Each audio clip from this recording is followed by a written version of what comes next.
Final trágico o nuevo comienzo. Hoy, en Buenos Aires, recordamos a Liam Payne, cuyo repentino adiós conmocionó a quienes amaron y celebraron su legado. En medio del dolor y la incertidumbre, la fe renace, prometiendo un futuro sin llanto.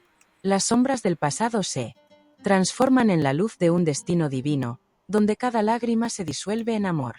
Jehová nos asegura un paraíso eterno, libre de sufrimiento y lleno de paz.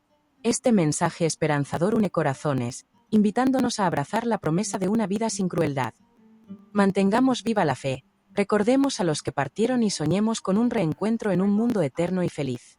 Que el recuerdo de Liam y la promesa de un futuro sin dolor nos inspiren a vivir con amor, unión y profunda gratitud.